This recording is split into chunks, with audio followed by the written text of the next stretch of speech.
ఎంతమందికి చింతపండు పులిహోర అంటే ఇష్టం చెప్పండి. ఇదైతే మా అమ్మ పండగ ముందు రోజు అంటే వినాయక చవితి ముందు రోజు చింతపండు పులిహోర చేసి టేస్ట్ అయితే సూపర్ వచ్చింది. ఇది దీంట్లో ఇంకా ఇంగువ వేసి చేసిందండి.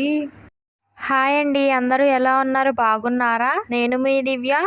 Welcome back to our channel. ఇప్పుడు ఒక కడాయి తీసుకుని స్టవ్ ఆన్ చేసి కొన్ని పల్లీలు వేసుకుని వేపుకోవాలండి. ఇప్పుడు అదే కడాయిలోకి 2 స్పూన్స్ ఆయిల్ వేసుకుని 4 ఎండుమిరపకాయలు వేగిన తర్వాత 5 పచ్చిమిరపకాయలు కూడా వేసి వేపుకోవాలండి. ఇప్పుడు దీంట్లోకి తాలింపు దినుసులు వేసుకోవాలండి.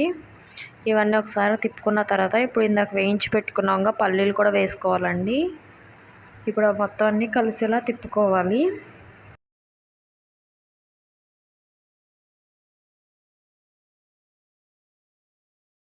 మొత్తం ఇట్లా తిప్పుకోవాలండి. ఇప్పుడు దీంట్లోకి మా అమ్మ ముందుగానే అంటే ముందు రోజే చింతపండు పులుసు అయితే రెడీ చేసుకుందండి.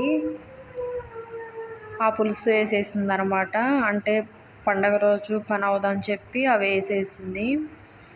ఇప్పుడు దీంట్లోకి కొద్దిగా ఉప్పు, కరివేపాకు, కొంచెం కొత్తిమీర కూడా వేసి తిప్పుకోవాలండి పచ్చివాసన పోయేంత వరకు.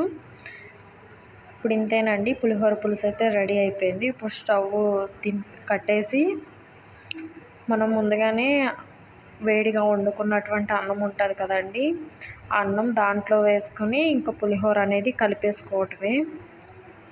మీకు పులిహోర పులుసు గురించి వీడియో కావాలంటే చెప్పండి, నేనైతే డీటెయిల్గా పులుసు అయితే ఎలా చేయాలో చెప్తాను.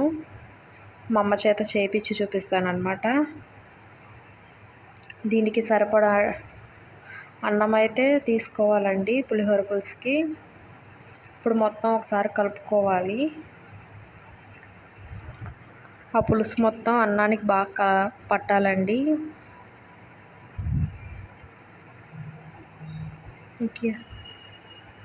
ఇంకా అక్కడక్కడ తెల్లన్నం ఉంది కదండి, అది కూడా పులిహోర పులుసులోకి కలిసిపోవాలి అన్నం బాగా. ఇప్పుడు గరిటె పక్కన పెట్టేసి చేత్తో బాగా కలపాలండి. అక్కడక్కడ కలవట్లేదు కదా, సో చేత్తో కలుపుకోవాలి బాగా. ఈ వీడియో కనుక మీకు నచ్చినట్లయితే please like, share, subscribe for my YouTube channel. Subscribe చేసుకుంటే ఇట్లాంటి మరెన్నో సింపుల్ రెసిపీస్ అనేవి నేను అప్లోడ్ చేయగానే మీకు నోటిఫికేషన్ అయితే వస్తుందండి. Thanks for watching.